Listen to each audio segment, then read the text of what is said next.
Soon after we started the organization, we began to plan, come up with a succession plan to make sure that it'll live on after our graduation. And so 5 years from now, we hope that the organization will have survived the test of time and is thriving with the new members. Part of the succession plan that I just mentioned is to maintain the current board of directors composed of the current students, but also have an advisory board composed of the alumni, including myself and Philip. And so we, not just because we're co-founders of the organization, but we want to be involved in efforts like this. So after we graduate, we hope to establish an advisory board where we can function as on different capacities. Whatever we planned with enough commitment and the will to do the homework, we've been able to do a lot, even with all the restrictions around. And so I think the most eye-opening experience or lesson in that for me is that if you commit to something and you have strong enough of a will, you will make it happen. It's just a matter of maneuvering in the right way and being able to see the opportunity. I know that many of the times when Jay and I have met with faculty members and administrators, and they would give us advice that we may not have thought of initially, we're a little skeptical about the direction we would be going towards if we take that advice. In retrospect, of course, these administrators, they know what they're talking about. So when we follow their advice, it has led to where we currently are. So yeah, it's been great. A lot has happened in the last year. I think in the beginning of the year, when Bridget Disciplines was newly founded, we started everything with great passion. But at this point, after about a year, since its inception, everything has been built into the routine and the structure of the organization. So I'm really excited that we're truly beginning to build an experience for every member. We've doubled, almost doubled in our membership, and we currently have about 12 active projects that all the members are passionately engaging in.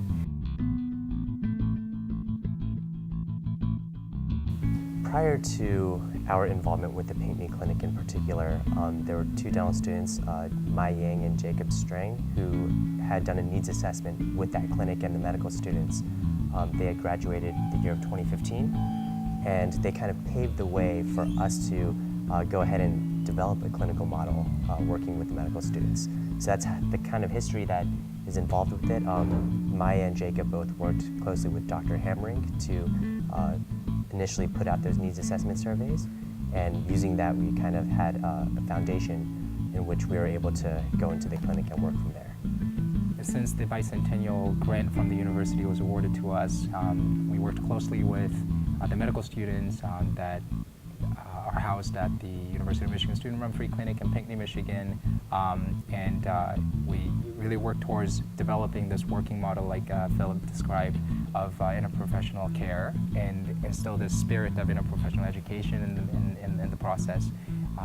And I think now we can confidently say that there's some tried and true aspects of the things that we do that we can implement in other aspects of our projects as well. And perhaps not everything that we do at the Pinckney Clinic would be applicable to other endeavors, perhaps other endeavors at other universities, but there are some insights and experiences that we hope to continue to use and develop throughout our time here, and even after graduation. Our goal isn't necessarily about that end goal going from point A to point B, but we really enjoy the process of developing an experience through all these initiatives and taking an action on an idea. And I think that that makes us special.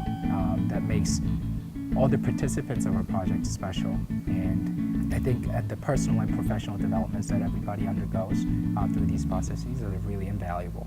It really speaks a lot about our directors and our members who continue to volunteer at our events, because they're the ones that keep this organization afloat. They're the ones that keep the dream alive, essentially.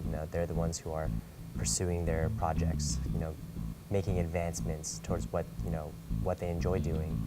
And they're the ones that really, they're the foundation to our organization.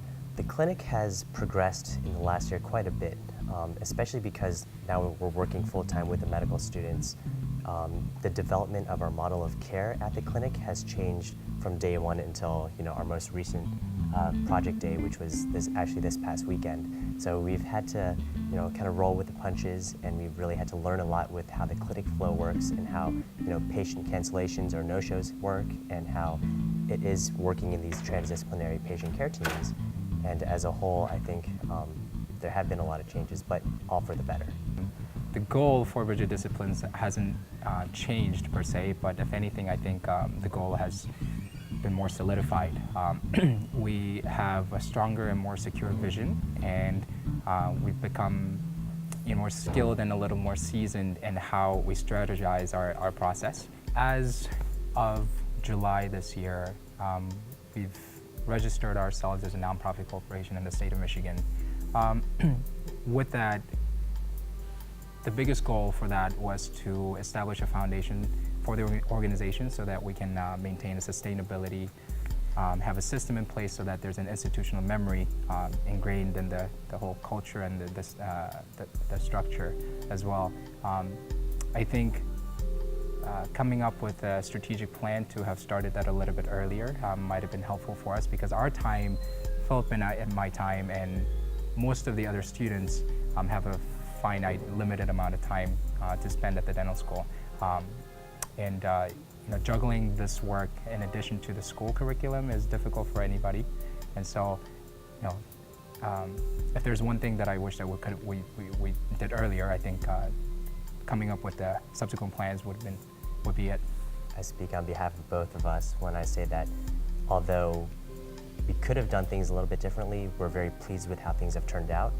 The experience, the journey from day one to where we are now has been exciting. It's been stressful at times, but that's why we're doing this, because we love doing this. And the whole process was just a great experience, so I wouldn't have changed much in that aspect. We don't like to look back and think, we should have done this way or that way. But I think if there's anything that we regret about, I think it's the things that we didn't get to do, rather than the things that we did do. I'm really happy with how our directors have been pursuing their passions here while at dental school. I think that's one of the main focuses of rigid disciplines, and the fact that these directors are able to pursue what they want to while still having fun, and being able to do that, I think is really has been a great achievement for the organization and for the school. These new add-on services that we're trying to implement to our existing projects, even if they don't work out, we really cherish the experiences and the relationships that we were able to foster along the way. A really special thing about that is that these relationships are with people outside of dentistry, within dentistry, that we would have never been able to establish. One project right now is we're working with otolaryngology residents, ear, nose, and throat residents at the medical school and the hospital. So Jan Lee and Chris Vitek are the current directors. They're both current D2 students, class of 2020. And what they do is they're establishing volunteer opportunities for dental students to go in and do head and neck exams with these residents for oral cancer screenings and head and neck cancer screenings. Another project at an immigration or urgent care clinic just north of campus that offers their services to a lot of immigrant population in the area. The project was recently awarded another grant from the university. The project goal at that clinic is not too different from what we have going at Pinckney. One is to increase the patient awareness of the importance of oral health, and secondly is to establish more or less of a system where we can make the dental services available at the University of Michigan School of Dentistry more of an openly available resource for those patients so that they can easily come over here and seek care. Everybody speaks different language in their own disciplines, so breaking that barrier in communication, developing this will to communicate beyond what we know, and lower their guards a little bit, and just be willing to collaborate on a level that you may not have been used to before. I think that's something that we've overcome to a degree and continue to work on.